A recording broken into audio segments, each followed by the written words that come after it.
We are live and welcome to another exciting episode of Money Talk. I love Money Talk because it's one of my favorite topics, money. How can we do better at what we have in products and services and how we can serve other people? And that's what our program's all about. And today I have an incredibly special guest. I can't even believe how lucky I just got to get him to come on to my show. And today, four-time, not one, not two, not three, four-time Emmy Award-winning producer, Peter K. Weiner. So I have just two requests for you right now, and that is stay tuned with me. And if you like this, make sure you like it and you share it. See you in a moment. Linda gave me the courage, the confidence to move forward. And after I was finished with Linda K's training, I was at the next level. It's Linda K. But when you trust that piece of you that says, I got something to give, I have something to say, you know you've got something to do. Get on your feet, shake your hands in the air. Welcome to the stage, Linda K.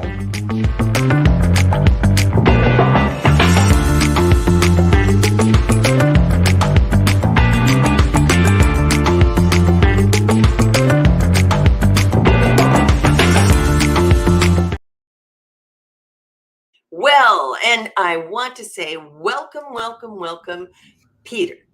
Peter K. Weiner. How are you, Peter? I am great. How you doing, Linda? I am so excited. I am so thrilled to have you on the program today because we often have things that we're doing that we've shot on our camera, on some other device, and then we put it and face forward with what we think is just the very best thing that we can do. Tell us a little bit about your background, Peter. How did you get those four Emmys? First of all, I think that's a curiosity question. And then I'm going to go back to what we do as individuals and how we can improve based on your advice and tips. Yeah, so I worked for a company that was represented by a rodent, and for about 21 years. Actually, it was ABC, owned by Disney, and I worked at a station called KBC TV. And in that time, I produced and edited a lot of different shows. The main ones I did were two local shows, one called Eye in LA, one called Vista LA. And I won some Emmys for producing. I won some Emmys for editing. The one I'm the most proud of is for a special we did called The Legends of Laurel Canyon, because I have a personal love for music, and especially like 60s and early 70s music, because that's when I was coming up. I was very young, but I was still alive. And I was able to co-produce that and edit that. And it went national, and they posted it in the in the Grammy Museum. And that's the one that really excites me, because it was a topic that I was very into, very excited about. And then to have it win an award, in addition to having the honor to create it, co-create it, and have it air and have people say it, was just fantastic. So the other three were based on the shows, the other shows that I did producing, all good shows, all fun stuff. But that special is the one that's the most embedded in my heart. That's the one I really feel the most. I can feel it. I feel the excitement about it and the sense of pride about it. You know, we get a sense of pride when we know we've done something really, really good, right? Yes, for sure. And I can't believe that it was in the Grammy Museum. Really? Yeah, for like a year. It was awesome. It was on a loop, on a constant loop. So hopefully that you went in and were able to get some footage on that, on the display. Did they let you do stuff like that at the Grammy Museum? I don't know. I never really tried that, but that probably would have been a good idea. Yeah. Now you're thinking of it. Yeah, I can't go back in time for that one. Oh, there you go, Peter. Now that you've left the discomfort of the corporate world, that's a good way to put it. You struck out on your own, and you are now offering products and services, mostly services, through being able to give people a better image. Talk to us about why our forward-facing image is so important, what it says about us, and how people will treat us. Yeah, well, in my view, it's all based on story and based on being genuine when you tell your story. And I think that, there's a lot of media out there. There's a lot of stuff coming at us. It's a very loud world right now. And there's a lot of competition for any given profession or any given service or any given product. People are not looking to hear that you're the best or that you're going to offer them good customer service. If they've clicked on your link and they're interested in you enough to even get to your video, they've already made the assumption that your service is legitimate and that you're going to give customer service and that your product has some value. What they're looking for is who you are and why you're the best person to solve their problem. And I think that when you come off as genuine and you're confident in the story that you're telling, that you're much more likely to get a visceral positive response and build a trust, even though people haven't physically met you. And I think that's the beauty of video. So the face you want to put forward is your actual face, is the one that people see when they meet you, when you're at your best. When say you're at a social event and you're, you've had a drink, maybe not, depends who you are, and you're loose and you're talking. That might not be my best. And you're loose and you're talking, you're having a good conversation, and you've had a good night. You go home and you think, wow, I really had a good conversation. The person I talked to really understands who I am and what I do. If you have a video that can accomplish 10% of that, I think you're doing pretty well. And that's kind of what I strive for. So if you're thinking about putting yourself out there, think about those moments where you have that confidence and you have that connection with who you're speaking with. You bring up a really good topic in terms of story. Everybody, I mean, that seems to be the topic du jour, right? Is that, we're good at storytelling, or we're telling a story. What is the most difficult thing, I think, that from your observation, Peter, that people struggle with in terms of story? I think two things, and they're kind of the opposite. So I'll start with one extreme and go to the other. The first extreme is that they don't think that they're important enough to mention. So they're talking about their product, they're talking about their service, but they're not talking about their passion for what they do and why their story and their life brought them into this business and brought them into this service, and their level of expertise and their level of passion. They leave that out. I think that's the first. Wait a minute. Wait. Now you're telling me that somebody that is telling the story about their product or the service don't really lean into the passion that they felt that brought them into it, because they don't feel that it's important, or they're not worthy? Yeah, I think that's right. Or they don't see the relevance of that. They feel that a hard sell is going to do them more service than actually talking to somebody. I think my goodness. And you and I both know a hard sell is like the last thing you want to hear. It is the last thing you want to hear. Yeah. We're wired to hear stories. We're definitely not wired to be sold on anything. Definitely not. All right. Give me the other extreme. The other extreme is that people get so into themselves and so into their pain points that they don't leave their pain points. And you end up thinking, well, this person's really screwed up. I don't want to work with them. And I see that a lot with speakers.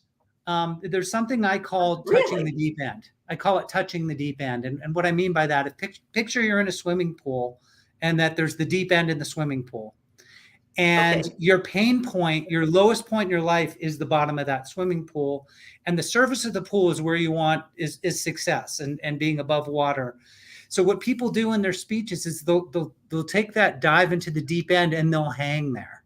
They'll just dwell on that. And then, then their time is up before they can get back to the surface. So, I mean, this is true of speakers, and this is true in videos as well. And I've been to seminars where people do this too. It suddenly becomes a woe is me. Let me tell my woe story. And then you totally forget about why you're listening to that person or what you came for to begin with. So that's the other extreme. Horrible. Yeah, it's horrible, but it happens all the time. That's why they call it the wambulance, right? Yeah, exactly. It's like, I didn't come here to cry. I came here to solve a problem, right? Not right. I was feeling pretty good before I got here. Now I'm miserable, right? Yeah. Yep, exactly. And it's like, well, if this person's miserable, then and they haven't solved their problem, how are they ever going to solve mine?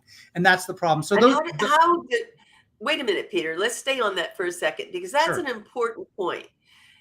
When we have something to say and we have something to tell somebody that's going to lift their lives, why would somebody spend the amount of time that you're talking about staying in the deep end of the pool? right, right, So because how they do you lose. coach that? Do you coach that out of people when you're working with them? I think when they see me starting to roll my eyes, they get it. No, but I, in all seriousness, I think that, in the discussion that we have before we get into videos, and Linda, I've worked with you, so you know how I work. It's really about, what is your call to action and how do you want to paint yourself? Those are the conversations from the beginning. And very few people are going to say, oh, I want to paint myself as a suffering person or as someone who's had a really low point.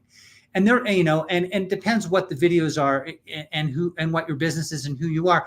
There are times where it's very appropriate to talk about your story and to talk about your low point.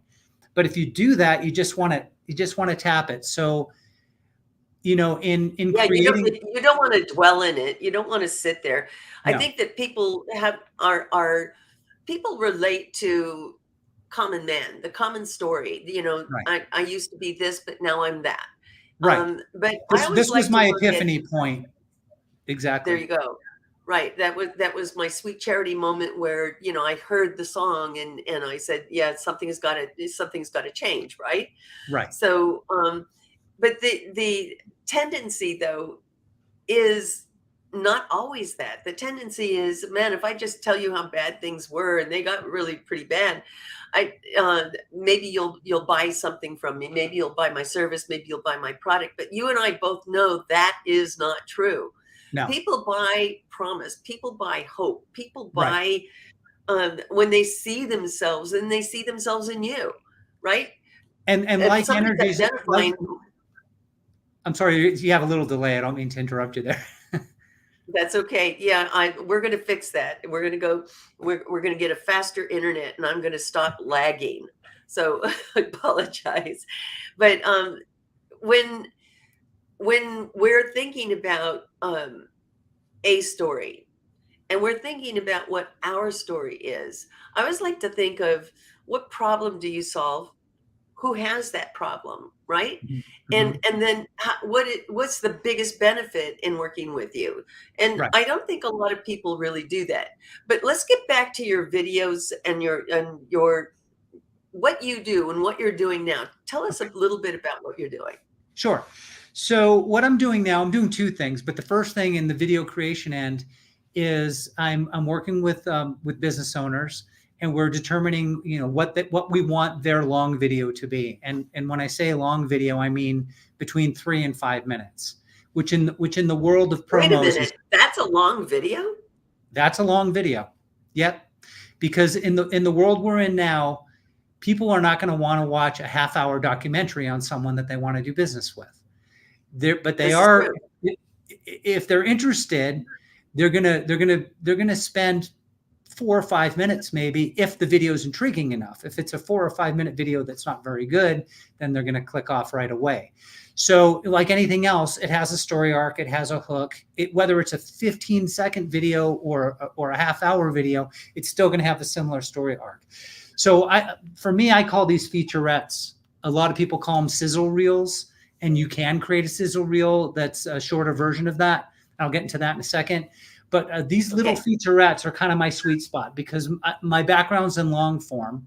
But in working with business owners, there really isn't long form like there was in television. People will sit down and they'll watch a half-hour show. People aren't going to sit down and watch a half-hour mini doc on someone they want to do business with. So if you can get a Well, and I half think hour, this goes back to this less is more for you too, Peter, because yeah, if somebody is thinking about doing business with you, they just want a glimpse of you. They want to know, what do you look like? Who do you right, sound like? Right. right, And if you're a speaker in particular, are my capturing you in the first few seconds, and I want to lean in and hear more. And right. so that is what you're specializing in. But yes, and actually the long form that I'm telling you about is the last thing that people see, and I'll break it down backwards a little bit. So you get this long form one, and I'm happy with it. My client, the business owner's happy with it. It's accurately representing them on many levels. It's representing them on an emotional level. It's representing them on an intellectual level as far as the content, and it is gently leading someone to a call to action that makes sense. So what precedes that, before people get to that longer video, which is, as I said, is 2 to 4 minutes usually, are shorter ads for that video that are more of a tangible, bite-sized version. So people would be like, oh, what's that? That's cool. I'm interested in that topic. That person looks like they're all over the place. They look ubiquitous, or they look like famous, or they're jumping out somehow. And they're attracted to that. And then the call to action from that, like on social, wherever you see those initial videos or mailing list, or however you as a business owner want to get things out there, from there, they're like, oh, I'm interested. And then they're ready for the 2 to 4 minutes because they've already invested an interest, and they've already gotten value before they've seen the longer video. Then they get value from the video, and then they're primed and ready for the call to action. And it's been a very effective way for business owners to communicate in a passive way, rather than making cold calls or directly speaking in front of people. It brings in some passive interest and some swipes of the credit card before you even meet people, which is kind of the idea. I think we all like. That is the idea. That is the idea, Peter. Why bother doing it? But what you're describing is not infomercial, but rather a commercial, right? Like a 15-second, 30-second, 1 minute. Yeah, I call it more of a brand promo. It's advertising you and what you do, but it's not a commercial, in that a commercial will generally be advertising a specific buy or call to action. So it'll be get this product, get this service. That's not what these do. This is a promo saying, look at this person. Aren't they interesting? Here's what they offer. Want to know more? Come over here. That's more how people operate now. That's why TV's not doing so well, because people don't want to sit there and watch commercials. Nobody has the patience. I know that like if I'm staying in a hotel room or something and it has cable television, I can't even watch it. I don't know how I watched it when I was younger. I don't know how people can stand sitting through commercials. I can't stand it. But if something's interesting to me, I'm going to dig deeper on my own. Or if there's something about that person or that service or even the product as relates to that person, I'm going to go, oh, yeah, I want to hear more. And I won't feel like I'm being sold. And that's really the trick. And I think, for me, the standout is the story. I dig the story, and I think other people are the same way. I think we're wired to hear stories. We're not wired to pay attention to commercials or be sold on anything. We don't like it. No, and we want people to like us. So they want, it is a digestible, friendly format in my view. I would imagine that having something like this sizzle reel, people are able to see who you are, and I think that could really help and promote your business. Wouldn't you agree? Absolutely. I think that is one of the two things people are looking for. The first thing is they want to know who you are. The second thing is they want to know how you can help them and why you're the best person to do it. Plain and simple. So I'm sure that you have seen a number of really good bad examples. I've seen some. I know you're leading me here. I'm being led. No, I think that there's a lot of bad stuff out there. There are really three things that I consider the biggest mistakes. And the first one we've already talked about, but I'll reiterate. It's a lack of confidence on camera, or a camera shyness. And along with that is because people don't want to include themselves. And we talked about including yourself too much and including yourself not enough. But when you find that sweet spot and you let people know who you are, and then the rest of it is talking about how you can serve them. Hold on. Go back to that first one, because I think you just hit on something that is really, it hits me. And I know that many of my listeners are going to feel exactly the same way. it really comes down to, I think, practice and doing your reps, right? Right. So, being in front of a camera, being comfortable enough to look at the camera, to understand that your audience is seeing a level of trustworthiness of you and how you're communicating to the screen. But many people I don't even think it's shyness. I think it's terror. What do you think? Well, it is fear. I mean, shyness is based on fear, but absolutely there's a fear. And then people kind of switch on this fake persona that's the salesperson, right? That's like the person that corners you at the cocktail party, telling you all the mechanics of how their business works. And your eyes are glossing over, going, "Oh my goodness!" Right, or I've you've got that darting eye of somebody save me quick, please. right, Look like exactly. you want Oh to look! see me so I Oh can look! go. Oh look! They're serving dessert. No, yeah. So I mean, I think that you get a lot of that in those videos, and people really respond the same way. So that's the first thing would be the lack of confidence and the lack of genuine communication in front of a camera. That's the first, and actually I'm focusing on that a lot right now, and I'll talk a little bit about some of the educational workshop stuff that I'm doing. But the second thing is bad audio. People really don't understand how vital audio is. It's actually the number one technical thing that people pay attention to. As a matter of fact, Linda's making me change the audio on one of the videos I did for her. So that's a perfect example. But your ears, there is a good example for sure. But why do you think that is, Peter? Why do you think that people have such bad audio when it's such a simple thing to fix? it just comes down to microphone proximity. One of the big problems is people try to do multiple sounds at once. Like they try to play music in the background while they're talking. You got to keep all that stuff separate. That has to be done in post-production. If you're just going to do a raw video of just you on camera and there's no editing, just keep it clean. Make sure, number one, make sure it's not overmodulated, which means the levels that means that the levels are so high. It means the levels are so high that the audio distorts. And you don't need a meter to be able to tell that. When you play it back and listen to it, if you hear the top end sounded like that and it's not sounding normal, you're overmodulating, and there's nothing you can do to fix that. And so, better to err on the side of your levels being too low or being too quiet, because you can fix that. But generally, you want to be a close distance to your camera. You want to be in a closed environment, a controlled environment where you have some control of what the background noise is, what the outside sounds are.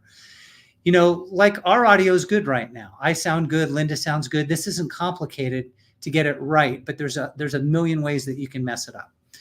And the ears are just smart. The ears are smart. You can't fool the ears. You can fool the eyes all over the place, but the ears are never going to lie to you. And it's very, very easy to get simple, but efficient and inexpensive equipment. I mean, I'll show you mine. I mean, I'm just simply using, an Uber mic where it's up. I'll show you mine if you'll show me yours, Peter. Oh, you're just muted. You're muted. Peter, you're muted. Uh-oh. Okay. I don't think I muted you. Are we muted? Can you hear me? Can you hear me? Oh, we just started. I picked this up and can you hear me, Peter? You're muted. For some reason, you are muted. Okay, here we go. There you go. There. So you would think that this whole exercise was planned, and we'll just say that it was. But what I was doing is I was trying to show you my mic, and then I was trying to show you my mic, and then it then happened. But you see, there was an audio problem, and it almost like an audio problem like that can destroy an interview. Like if I didn't get audio back, this would be over. So that's a perfect example. Well, I would have had to talk for you. So, right. But you do a much better job of you speaking than me speaking for you, Peter. So, I mean, a decent mic, I have a pretty good one. It's not huge investments. I mean, we're talking, you can do it for $100 or less. You can get a mic that pops into your iPhone. iPhones have good mics now. So if you're in a controlled environment and your smartphone is, within 4 or 5 feet, you're going to do fine as long as you don't have a lot of competing noise. You're going to do fine. If you try to get further away, you're going to lose the sound. If you talk too loud and you're too close, it's going to mess your sound up. So you don't want to do that. So that's number 2. Number 3 is bad lighting and bad framing. And who has not battled that? And isn't that one of the hardest things especially if you're shooting yourself? Yep. Being able to get the right angle, being able to get the right color, getting the color saturation. How do we fix some of those problems, Peter? Well, color and color saturation is kind of a whole other thing. But to start with, you just want to make sure that you have nice, even lighting, and that your eyes are in the top third of the frame. Like actually where I am right now is perfect. This is a little high. This is a little low. You want to think about your eyes being in that exactly in the bottom of the third of the frame, because that's what people are looking at when they're actually talking to you in person. People are focusing on your eyes when you talk, and it's not good to have the top of your head cut off. If you're someone like me that uses their hands a lot, this is a good frame for me. I usually shoot myself in a way where if my hands are chest level or even a little lower, you can kind of see what I'm doing. So framing is important there. And, lighting, you can get creative with lighting. It doesn't have to be lighting like this. You can do shadows and stuff, but just make sure you're doing it on purpose. And the other thing, this is a 4th thing, and this is kind of a thing that I've been emphasizing lately. If you can be in action, if there's any way you can pull it off where you're in action instead of just sitting still, do it, because the eyes are attracted to movement. So it doesn't have to be anything too complex. It can be like if you have a selfie stick, for example, you can just be walking around, talking and walking, and the image will be pretty smooth. It won't be shaky, and there'll be action going on. Or if you can get yourself interacting with someone, that's always great too. If you can do an interview or be talking to somebody, it's just always more interesting to watch. I did a video you had another tool, Peter, when I first met you, and I don't know what you call it, but basically it sits on it, and it's a self-adjuster. So a gimbal. Pick it up. Thank you. Yeah, it sounds like it's 2 syllables, and so do you have one close by that you can show people what it is? You caught me on a day where I'm unpacking my office, but maybe hold on a second. Let's see if I can find it. All right. It's in one of these boxes. And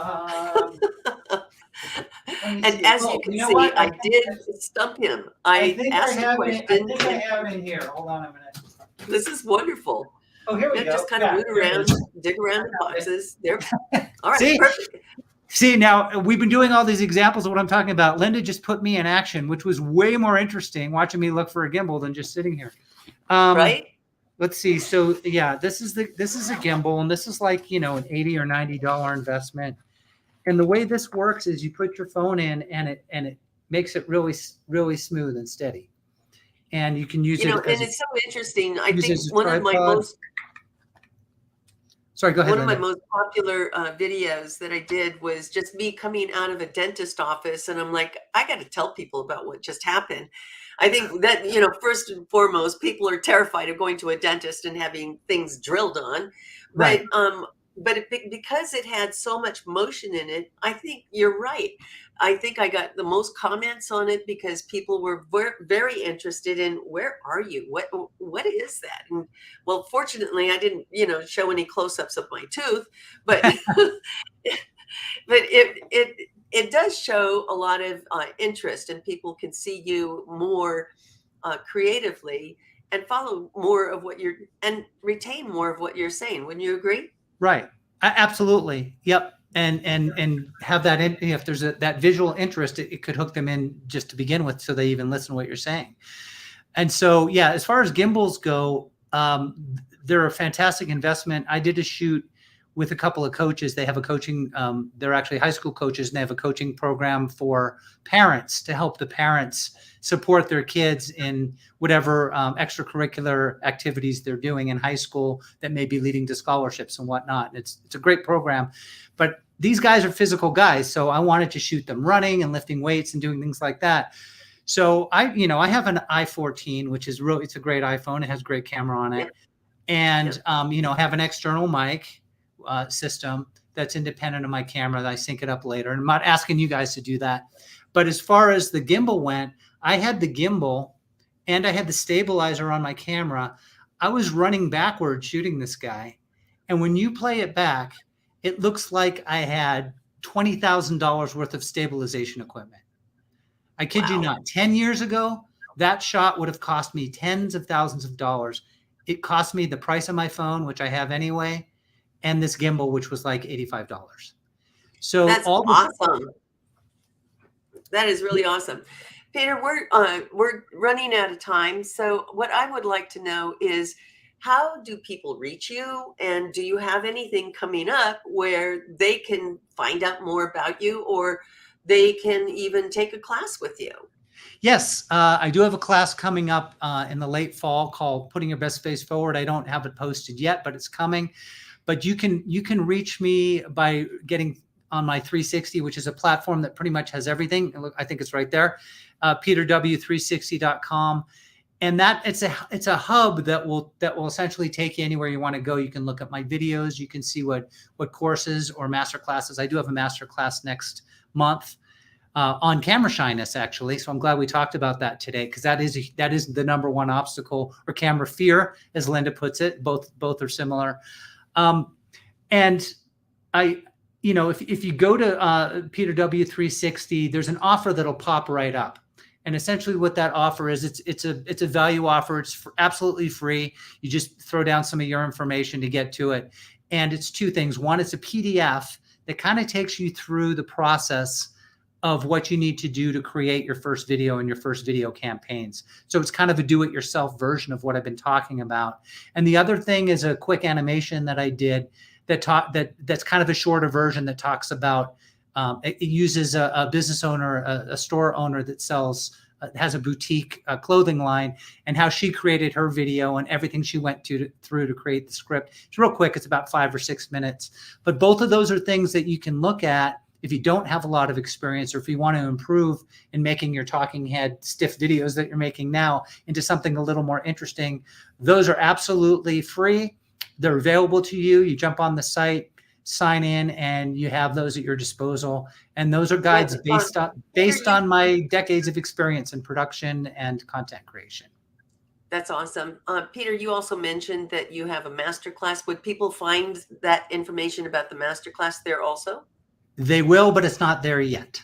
I'm still setting the date for that. But I do believe that there'll be one at the end of August, and then I'm going to repeat it again at the end of September. And it's about overcoming camera shyness and that's all the methods you need to be confident in front of the camera and real. Yeah.